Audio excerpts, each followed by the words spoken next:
Bem-vindos todos ao que vai ser o primeiro vídeo do segundo módulo da matéria de História Antiga. Esse vídeo é uma introdução ao Alto Império Romano, onde vamos ver a história política, a evolução até a conformação do Império Romano, e vamos ver também uma aproximação, uma introdução às fontes escritas e materiais, nas quais nos permitem saber e conhecer o mundo romano. Por isso, as perguntas que a gente pode se fazer e que constituem uma referência para este e próximos vídeos são, por exemplo, como conhecer o mundo romano, como saber o que aconteceu no Império, como viviam as pessoas, que preocupações tinham, o que gostavam de fazer, o que pensavam deles mesmos e dos outros. Essas são algumas perguntas que a gente vai poder dar uma resposta nesse e nos próximos vídeos. Vamos aí. Para conhecer o mundo romano, dispomos de diversas fontes de informação, documentos escritos e materiais, objetos, pinturas, esculturas, edifícios, moedas. O latim, a língua que está na origem inclusive da língua portuguesa, junto com o grego, foram as duas principais línguas do Império Romano. O latim foi usado pelos militares e nos tribunais do Ocidente, e o grego, depois de Alexandre o Grande, virou a língua da cultura e o comércio em Oriente. Mas houve outros idiomas que também tiveram relevância a nível local, como o púnico, o copto, o aramaico, o siríaco e outras línguas celtas e germânicas. Os habitantes de Roma e do Império escreveram obras de teatro, tratados de filosofia, poesias, cartas para família e amigos, inscrições monumentais e obras de história. Todas essas obras constituem uma fonte de informação importante para nós, para que possamos conhecer aquilo que pensavam os homens e mulheres do mundo antigo sobre a sua própria sociedade. Porém, as obras que nos chegaram por esta tradição literária limitam-se a uma parcela muito reduzida do original. Algumas tiveram grande sucesso e foram muito copiadas, como os discursos do orador Cícero, úteis para quem estudavam latim. Outras, porém, se perderam, muitas foram perdidas, consideradas impróprias pela Igreja ou pela falta de interesse dos copistas medievais. Afortunadamente, os documentos materiais cheiam esse vazio. Os romanos deixaram-nos uma imensa quantidade de construções, como suas famosas estradas que cruzavam todo o território. Cidades romanas inteiras ainda podem ser visitadas, como é o caso de Pompeia, cidadezinha na Itália, perto de Nápoles, que foi soterrada pela erupção do vulcão Vesúvio no ano 79 d.C. e foi encontrada relativamente bem conservada pelos arqueólogos. Além disso, até mesmo os vasos de cerâmica preservados aos milhões podem ser importantes para que entendamos como viviam os antigos romanos, pois alguns tinham imagens do cotidiano e muitos permitem que se estude o comércio do vinho ou azeite, produtos neles transportados.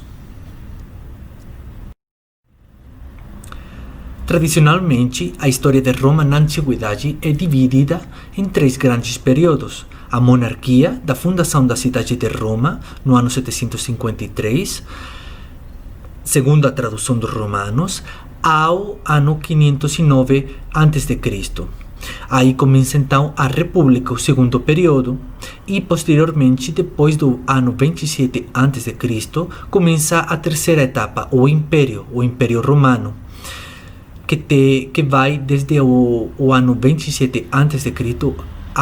até o ano 395 d.C., ano da divisão do Império em ocidental e oriental, com capitais em Roma e Constantinopla, como veremos em próximos vídeos. Neste primeiro vídeo, veremos o que aconteceu durante o Alto Império Romano, durante os primeiros séculos do Império e as mudanças que os antigos experimentaram nas vidas deles. No segundo vídeo, Veremos os documentos escritos e os autores mais importantes e as ideias que os romanos tinham sobre si mesmos e sobre o mundo e ao seu redor. E no terceiro vídeo analisaremos os documentos materiais e como eles podem nos informar sobre a vida dos romanos. De acordo com os próprios romanos, Roma foi fundada por Rômulo, filho do deus da guerra, Marte, e de reia Silvia, filha do rei Númitor, de Alba Longa, descendente do troiano Enéas, filho da deusa Vênus. Amulio, irmão de Númitor, destronou seu irmão. Seus sobrinhos, Rômulo e Remo, sobreviveram milagrosamente nas águas do rio Tibre e foram criados por uma loba e depois por um pastor, Fástulo, e a sua esposa. Ao se tornarem adultos, Rômulo e Remo restauram o pai no trono de Alba Longa e pedem permissão para fundar uma cidade às margens do Tibre, Roma. Por essas lendas, os romanos consideravam que seu destino estava ligado aos deuses e seus nobres origens legitimavam seu poder sobre os outros povos. Durante esses primeiros anos, Roma estava baixo o domínio dos etruscos, um povo que vivia ao norte de Roma e cuja influência na cultura romana foi muito grande. No ano 509 a.C., os nobres romanos, chamados de patrícios, teriam se revoltado contra seus dominadores etruscos, deposto o rei etrusco que governava a cidade e instaurado um sistema republicano. Segundo os romanos, Brutus foi o líder da revolta contra os reis tarquínios, os reis etruscos de Roma, e tornou-se o primeiro magistrado da nova república. Durante a República Romana houve várias mudanças importantes. Os romanos estavam socialmente divididos em patrícios, os nobres, chefes das famílias poderosas, proprietários de terras, e a plebe, homens livres, pequenos agricultores, comerciantes e artesãos. Os primeiros, os patrícios, constituíam uma aristocracia de sangue e tinham todos os direitos políticos e só eles podiam ter cargos políticos como os de cônsul ou senador. Os segundos, a plebe, não possuíam direitos plenos e às vezes estavam escravizados por dívidas. Depois só de vários séculos de luta, os plebeios conseguiram a abolição da escravidão por dívidas, a criação do cargo de tribuno da plebe, magistrado que defenderia os plebeios, com o poder de vetar medidas governamentais que prejudicassem a plebe, o reconhecimento e poder da Assembleia da Plebe, e também conseguiram a possibilidade de casamentos entre nobres e plebeios anteriormente proibidos, e assim, com tudo isso, obtiveram progressivamente direitos políticos iguais aos patrícios. Como descendentes de Marte, o deus da guerra, os romanos estabeleceram um sistema político e social baseado na guerra e na conquista militar. Primeiro dominaram ou fizeram aliança com povos vizinhos, expandindo-se pelo Lácio, a região vizinha a Roma, e depois a Itália central, meridional e setentrional, e depois estendeu-se o domínio deles para fora da Itália. Os povos e cidades que se aliassem com Roma recebiam direitos totais ou parciais da cidadania romana, enquanto os derrotados que não cedessem eram subjugados, muitos vendidos como escravos, outros eram submetidos a tratados muito desiguais e que davam ao Estado romano grandes rendas da forma de impostos e tributos. Com as conquistas militares, a sociedade camponesa romana dos primeiros séculos começou assim a se transformar-se mais rapidamente. As guerras passaram a produzir grandes lucros, em especial por meio da captura e venda dos inimigos, a partir de então transformados em escravos, que passaram a ser utilizados como mão de obra em larga escala, em grandes fazendas. Os cônsules que comandavam o exército começaram a ter mais destaque na política. A corrupção, o populismo e o patrocínio eram comuns na época. O exército romano mudou radicalmente, a sociedade se polarizou e Roma cresceu e cada vez mais demandava mais recursos e alimentos. Vieram influências culturais da Grécia, do Egito e do helenismo de Oriente que transformaram os gostos e as ideias dos romanos. Depois de meio século de lutas internas, Caio Júlio César, um general aristócrata que se dizia descendente de Vênus e de Enéas, conquistou em poucos anos a Gália, uma enorme área que corresponde mais ou menos à atual França, Suíça, Bélgica e parte da Alemanha. Quando o Senado não lhe quis permitir que continuasse a comandar as tropas, César recusou-se, tomou Roma, derrotou o rival dele, o Pompeio Magno, tornou-se ditador e em seguida foi morto por um grupo de senadores no dia 15 de março do ano 444 a.C., então chamado de Idos de Março. Isto de pouco adiantou, pois seu sobrinho e herdeiro, Otávio, após vencer seus opositores, acabou por tornar-se o único grande geral, logo reconhecido pelo Senado como o principal, sendo chamado por isso de príncipe. Recebeu ainda o título de Augusto, o Venerável.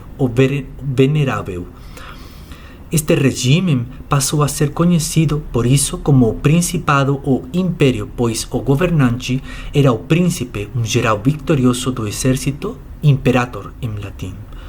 Augusto inaugurou um período de relativa paz interna que durou por 250 anos. Aproximadamente, este período ficou conhecido como a Paz Romana.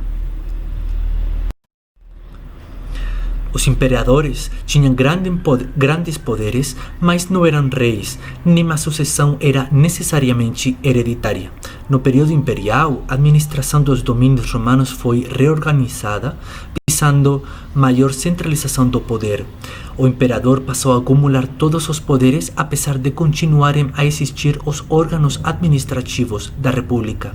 O imperador era reverenciado e adorado como um dos deuses romanos, daí sua enorme autoridade, derivada também do temor que inspirava.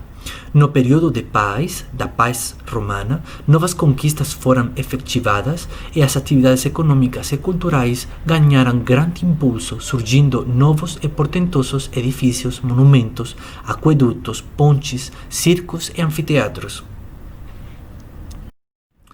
Pode dizer-se que sempre houve possibilidade de mudar de posição no mundo romano, na sociedade romana. Durante os séculos I e II depois de Cristo, os imperadores ampliaram o direito da cidadania romana a muitos provincianos. Aqueles que serviam no exército tornavam-se cidadãos romanos após ficarem liberados do serviço militar. Mas em toda a história de Roma sempre houve dois grandes grupos sociais, uma minoria muito rica, que constituía o grupo político dirigente no exército e nas instituições, e as classes subalternas, que eram a maioria dos habitantes do mundo romano, homens livres, camponeses, cidadãos com recursos limitados, que viviam do pão e do circo, ou seja, recebiam alimentos a preços baixos e espetáculos públicos. Entretanto, enquanto duraram as conquistas, o número de escravos não cessou de aumentar. Havia provavelmente vários milhões deles no Império em seu conjunto nos séculos I e II depois de Cristo.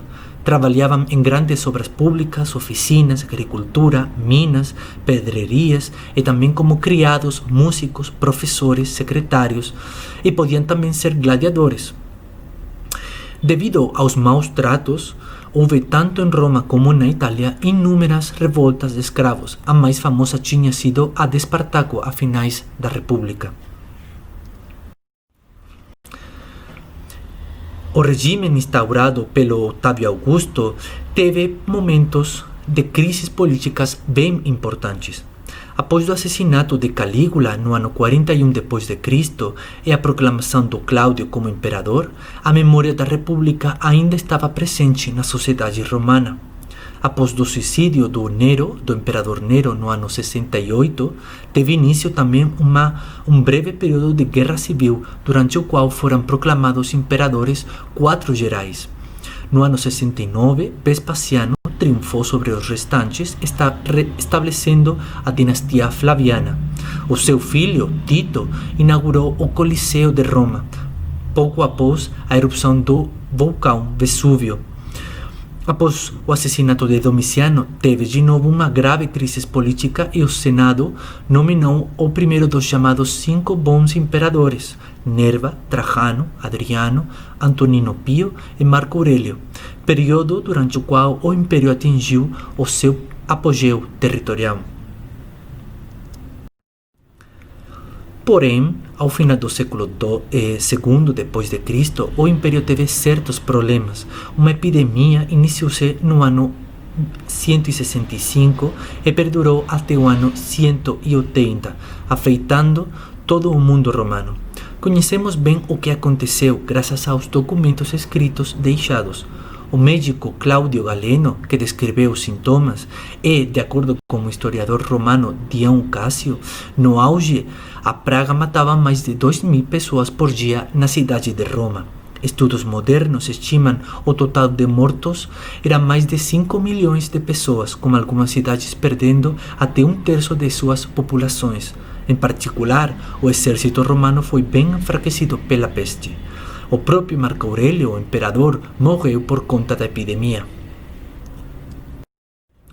Contudo, nos séculos I e II, o império atingiu a sua maior extensão territorial, estabilidade política, desenvolvimento econômico e cultural.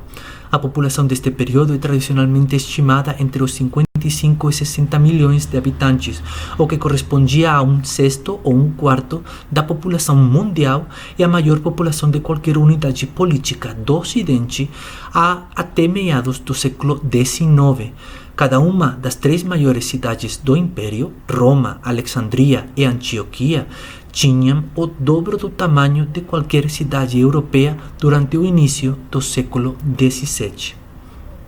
O Império Romano era uma sociedade multicultural, com uma surpreendente capacidade de coesão, capaz de criar uma noção de identidade comum, ao mesmo tempo que assimilou os mais diversos povos no sistema político, baixo umas leis comuns e com umas instituições, monumentos e espaços comunitários abertos ao público, como os fóruns, anfiteatros, circo ou as termas, procurando estabelecer o sentimento de romanidade, a coesão e a ordem política e religiosa. Para controlar o império e assegurar as fronteiras, se criaram uma rede viária romana que chegou a ter 400.000 quilômetros de estradas e 80.500 quilômetros das quais estavam pavimentadas. Tudo isso era para que o exército e os funcionários alcançassem os lugares mais distantes e para que os impostos pagos chegassem a Roma. Em próximos vídeos teremos a oportunidade de falar sobre essa rede viária romana. No exército imperial serviam cerca de 300.000 soldados no século I e menos de 400.000 no século II. Em Roma, as inscrições registram até 278 profissões diferentes. Embora grande parte das trocas comerciais se realizassem entre as diversas províncias do Império, as rotas comerciais estendiam-se muito para além das fronteiras do Império, chegando a regiões como a China e a Índia. De acordo com Plínio, um autor que descreveu na sua História Natural, foi durante o reinado do imperador Cláudio quando houve uma troca de embaixadas e comércio entre o Império Romano e o antigo reino de Sri Lanka. Os recursos naturais das províncias do Império foram explorados e a paisagem mudou radicalmente devido à agricultura, à mineração, ao comércio e à indústria. Estima-se que em todo o Império fossem extraídas anualmente 82.000 toneladas de ferro, 15.000 toneladas de cobre, 80.000 toneladas de chumbo e 9 toneladas de ouro e 200 toneladas de prata, valores que só seriam igualados durante a Revolução Industrial. No auge, em meados do século II, o estoque de prata romana é estimado em 10.000 toneladas, 5 vezes maior que a massa de prata combinada da Europa medieval e o califado abássida por volta do século IX. Na época medieval, como uma indicação da escala da produção romana de metais, a poluição por chumbo na chamada de gelo da Groenlândia quadruplicou em relação aos níveis pré-históricos durante a Era Imperial e diminuiu novamente a partir de então. O Império Romano possibilitou também uma produção em massa e um abastecimento global de cerâmica, textiles, azeite, vinho, pão, água para o exército romano, mas também para uma grande parte da população romana, que tinha assim os elementos materiais básicos e fundamentais para a vida. As classes mais baixas de Pompeia, Herculano e outras cidades provinciais do Império Romano desfrutaram de um alto padrão de vida que não era igual na Europa Ocidental até o século XIX. No futuro teremos oportunidade de falar sobre a vida e as preocupações dos romanos durante o Império. Por fim, incluo também uma série de referências, romances, filmes, livros para abordar e conhecer melhor o Alto Império Romano, os protagonistas, as fontes e as recriações que, a partir do presente, estabelecem um diálogo entre o passado romano e o nosso presente, levantando questões sobre os sistemas políticos, o abuso do poder, identidade, resistência e desigualdade. Nas próximas aulas e vídeos teremos oportunidade de analisar boa parte desses filmes, séries e livros que estão aparecendo aqui com conexões, como podem comprovar, por exemplo, porque temos uma estátua do Imperador Augusto aqui em São Paulo, no Largo de Araújo. Isso é uma boa pergunta. E aqui também tem mais recomendações para conhecer melhor o mundo do Alto Império Romano.